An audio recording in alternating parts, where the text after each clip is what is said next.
Hello, everyone. Good afternoon. Welcome again to another wonderful session of the Thursday Tea. I'm Jennifer Jinkoya as usual, and with me is From Adama yes. Asano. Thank you very much from Adama Akano. I really love your son name. Thank you. Yes. Doesn't it sound nice? I mean, everybody should love that. Okay, so today on our Thursday tea, today we're having cotton tea anyway. Courtesy Jennifer's mom from Norland. This girl has exposed me. Yes, no. We are thankful. Okay, so we are making our tea right now. Well, this is green tea. This is not black tea. Ada was saying, where's the black tea? Where's the black tea? Yes, because you cannot introduce something to someone and then when they're taken by it, you take away the... We'll have black tea probably in our next session, but today let's have green tea so that we can get some tea balance. Yeah. So going over to today's topic, we're going to be talking about why it is important for children to have vitamin C, to take their vitamin C's daily. But before we go further, let's start by understanding why vitamin C in itself is important. So let's talk about that. Vitamin C, as we all know, is an amazing supplement. It's an antioxidant, and it's one of the key nutrients or vitamins that your body needs daily. Of course. Yes, and the reason why supplementing with vitamin C is essential is because most times we don't eat enough nutrients in our food, maybe due to mostly, especially as adults, because some adults tend to eat maybe once or twice in a day because of work, the stress of it, and sometimes, I mean, it's not every time you're hungry that you're thinking of, what can I eat, rice sprinkled with veggies? Exactly. You're like, please, what can I buy bowls? Or what can I buy egg rolls and Exactly. cow? You know, just to kill the hunger. Like, let you keep moving and keep pushing. So that's why supplementing with vitamin C is important. It's also very important that we also eat nutrient-dense food that has vitamins in it. But the major role is that it mops up free radicals in our body. It's an antioxidant, which means that it helps us to fight germs. It helps us to fight oxidational stress, like internal stress. It's anti-aging. It boosts our immune system. It helps our skin. Thank you very much, Famada. Thank you. So you've heard all what she has said about how important it is to have vitamin C daily. It is very important. It's not enough to eat what you want and just keep moving. You need to take your supplements back up.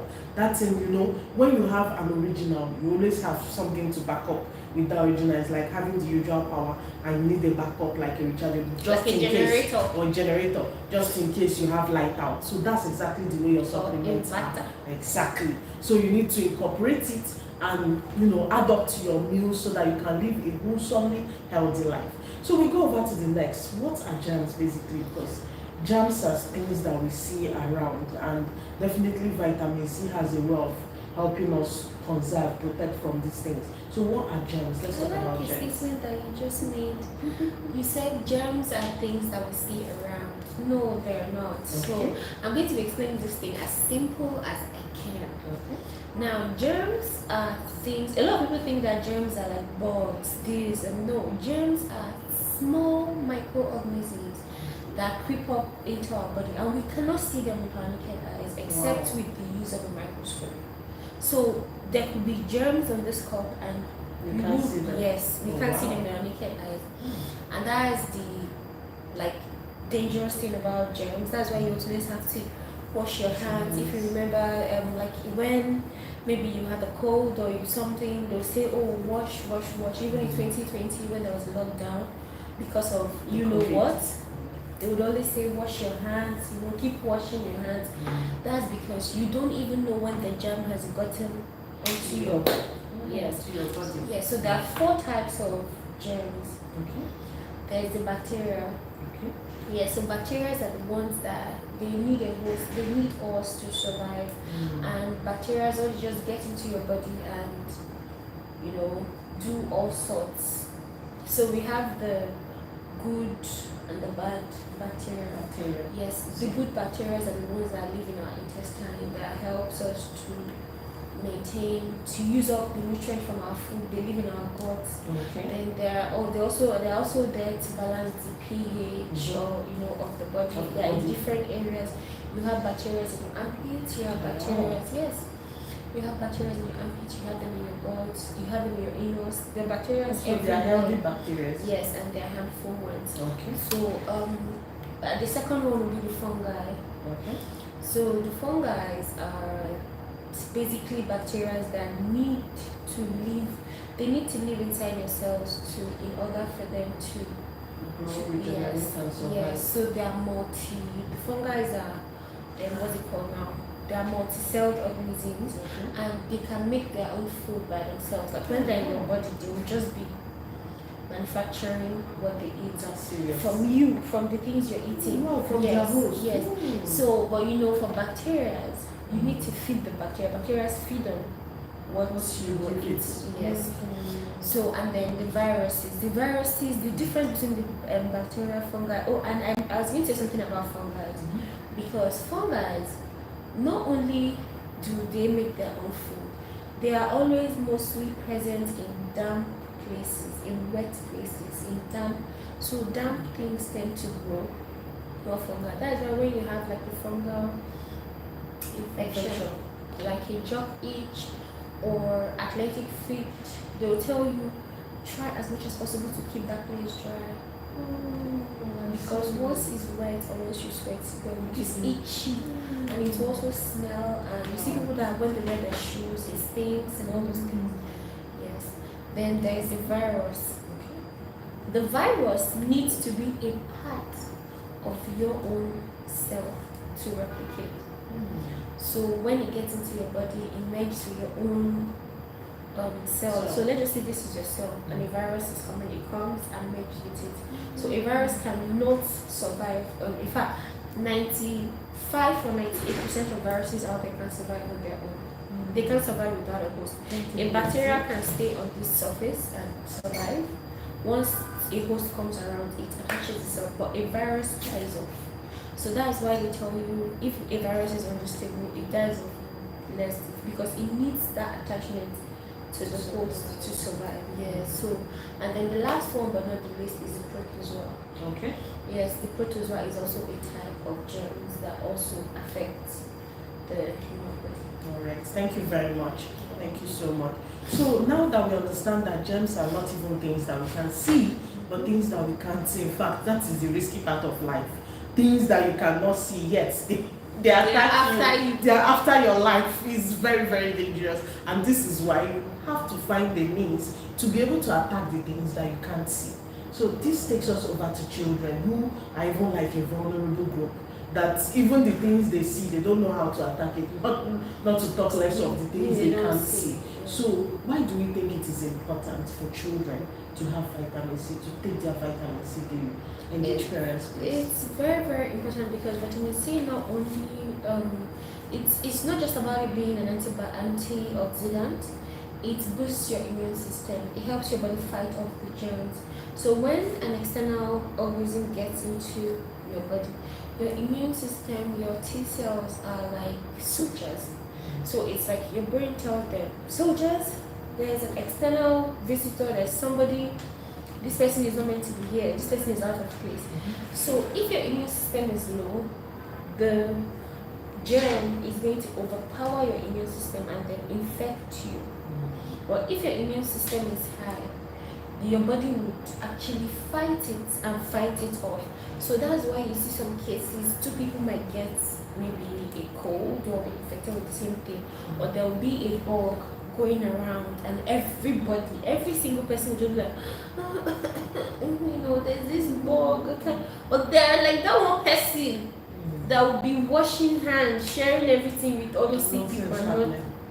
That is where boosting the immune system comes. So, and especially for kids and children that go to school, you get to meet so many children from different backgrounds who are also exposed to so many different things, because your kids are not just exposed to you, they are also exposed to the people that help you raise them. So the nanny, the driver, even the teachers in the school, the school security, because some schools, the parents don't drop off the kids inside the school, so you drop at the gate, the security will take them to the teacher that is waiting, So all these things are people that your kids are exposed to on a daily basis. And at the end of the day, all these kids now come together and just form one huge giant mesh of passing bacteria and germs from one person to the other. Wow, That's you can why, imagine. yeah, that's why you see a lot of parents who say things like, it's back to school season has started, school has started, it's cough and cold season. Next thing you hear, and all of them are matching like his uniform sharing. It's so funny when you see most of them at the same time. So it's like, you just be like, back to school. So, yeah. you see, so that's just it. So that's one of the reasons why it's very important to for vitamin C for children, because it helps strengthen the immune system so that even when they mingle, they don't get infected. And you know, the beautiful thing about not being infected by a germ is when your body encounters a particular bacteria, there's something called the memory cells, and your immune system has a memory. So it remembers if it fights off a particular organism, even if it doesn't affect you, your body will always remember. Whenever you will come in contact with that particular germ, your body will remember that, oh, we know this guy. This was how we took care of it. So you won't be sick. This is what the whole concept of vaccines and vaccination is built on. That's why, because in vaccination they give you an injection of like maybe a dead or attenuated variant of the bacteria or of the virus or of whatever it is they're trying to vaccinate you against. They give it to you. They introduce just little enough to trigger an immune response, but not enough to make you sick. Do you understand? That's why they stop people vaccinate your children. And you see a lot of people be like, oh no. But the truth is they're just trying to grow the immune system to know that when you come in contact with this bacteria, or this virus or this organism, this is what you do. So it's not going to be foreign. The memory cells will always remember. Do you understand? That's why some people, if you notice during COVID season, some people who took the vaccines were some people came down with a fever. Exactly. Some people I personally came down with some fever. Yeah, I didn't, because one of the things I make sure my immune system is up to par. I didn't. You know, and I remember that day we took as a family, so me, my husband, extended family, everybody.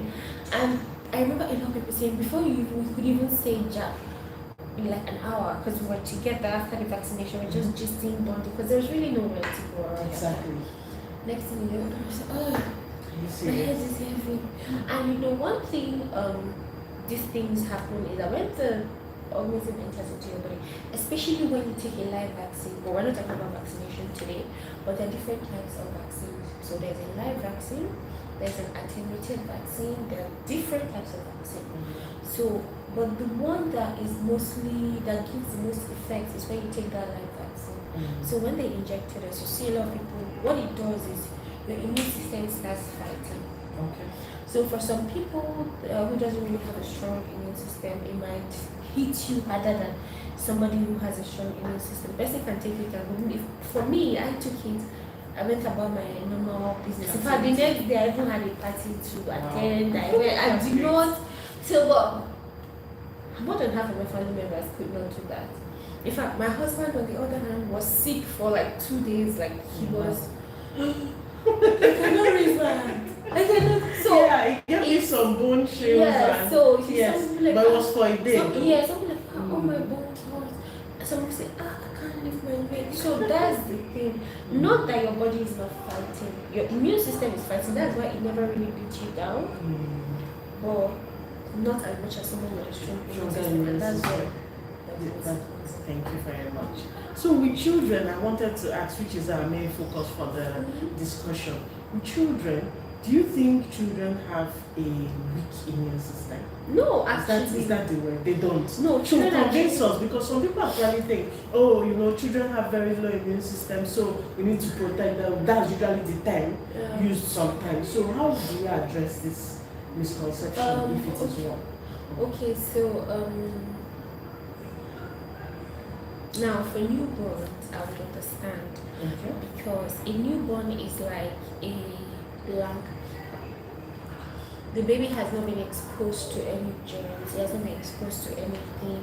In fact, in some cases, some people will tell you not to introduce any form of, so abroad or in some other places, they will tell you things like, don't introduce any form of, most hospitals do not introduce antibiotics to the children until they are 3 or 4. Why? Because a lot of Western medicine believe that the kid's immune system should fight for them. It should fight for itself. Because giving the antibiotics to help kill off the organism means that you do not allow the immune system to do what it's yes. to do. Yes. So, and when you have, so saying that kids don't have a strong immune system is counterproductive, because it's just like when you buy a new car. I'm not talking about Belgium or fairly used or whatever, a brand new car. Everything is up to par. Everything is given. Everything is, and that is how it is for a newborn baby. A newborn baby is complete, and would I say, at birth is the healthiest your body can ever be. Do you understand? Because you are a clean slate.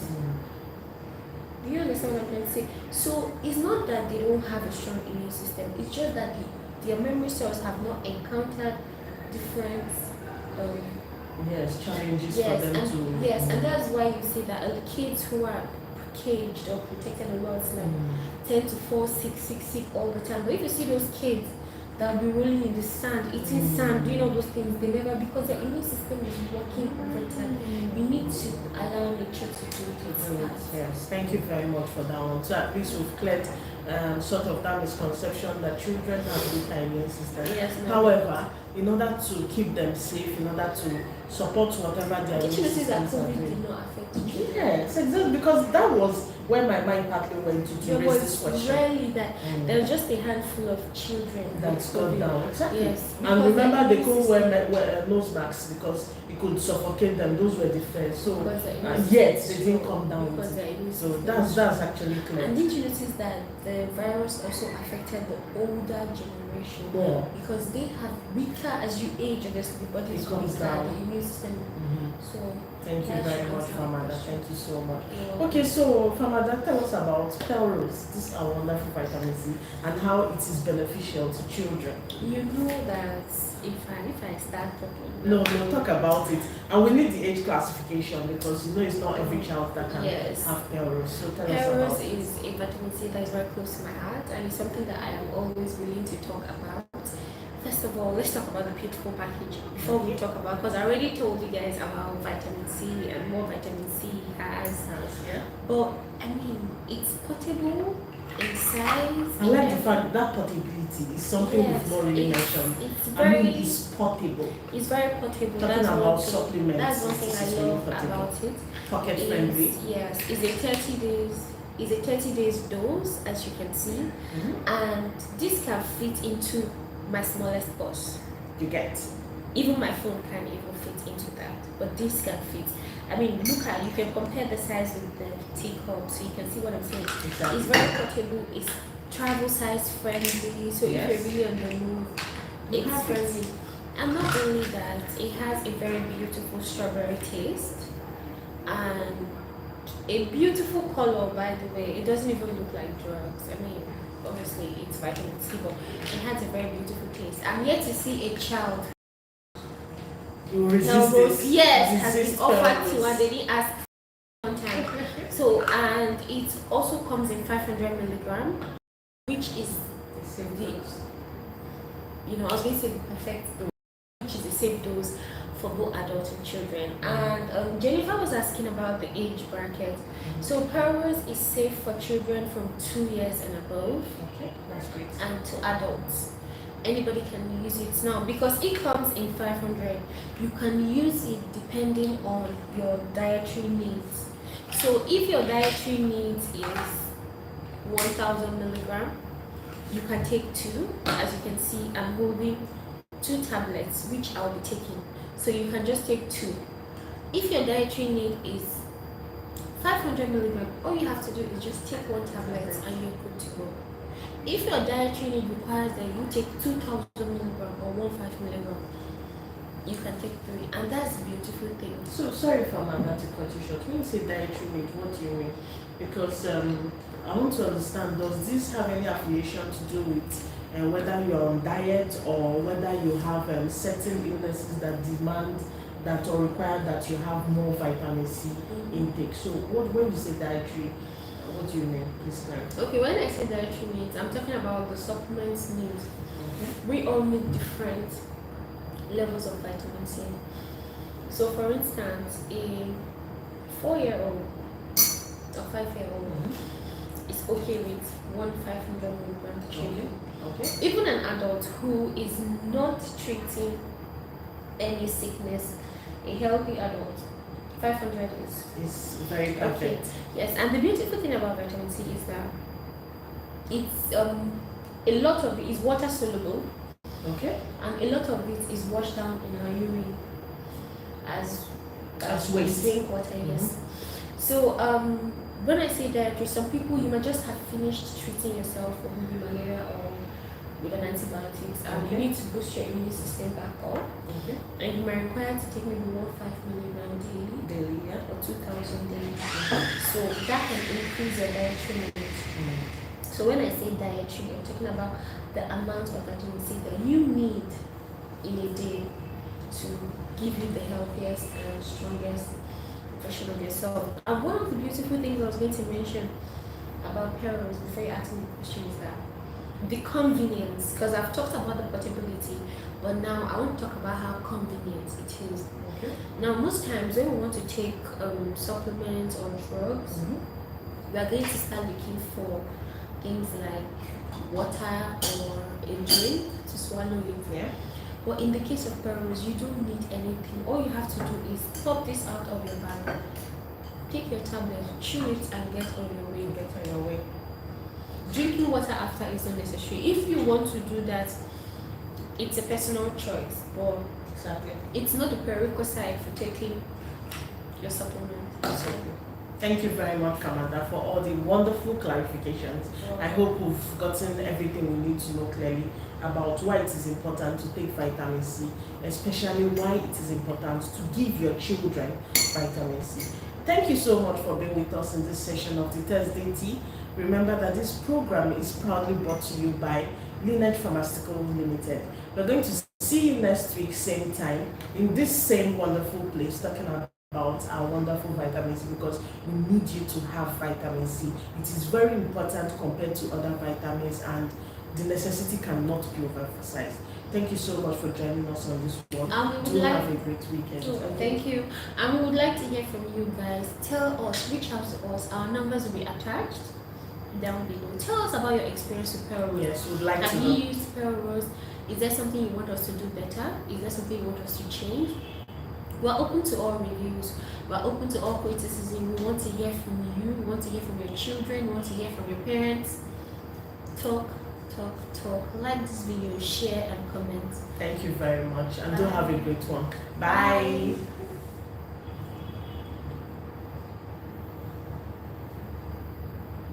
Goodness.